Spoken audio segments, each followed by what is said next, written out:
হ্যাঁ যেমন জয়যুক্ত হয়েছে, নায়ের পক্ষেও আসলে অনেক ভোট পড়েছে কিছু, এবং সেটা আসলে কম না। তো গণভোট সামনের দিনে চ্যালেঞ্জ করা বা বাতিল করার কোনো সুযোগ আছে কিনা? আমার মনে হয় যে এই চেষ্টাটা প্রথমত সুযোগ নেই, কারণ শেষ পর্যন্ত জিতেছে, হাই জয়যুক্ত হয়েছে। ফলে যদি আমরা একেবারে আইনগত জায়গা থেকে দেখি তাহলে হা ভোট যেটা এসছে সেটা সেটা আসবে।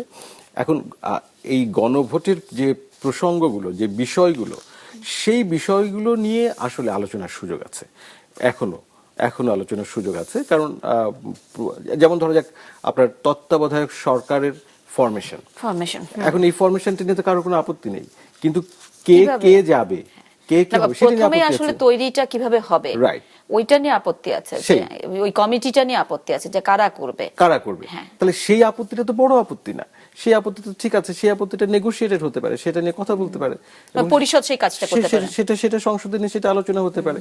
ফলে গণভোটের রেজাল্টকে আমাদের বাইবেল আকারে ধরার দরকার নেই। অবশ্যই এটা একটা গুরুত্বপূর্ণ জনগণের ম্যান্ডেট, কিন্তু সেটার ভিত্তিতে নতুন করে আলোচনা হতে পারে, এবং সেটা সংসদ যখন, তো ফলে এটা তো আইনগতভাবে বৈধ একটা প্রতিষ্ঠান, ফলে তারা তো পরিবর্তন করতেই পারে। ফলে এটার সুযোগ আছে, কিন্তু এটাকে অ্যাভয়েড করা যাবে না। মানে করতে যারা যাবেন তারা আসলে মানে সেটা তাদের জন্য সুখকর ফল আনবে না।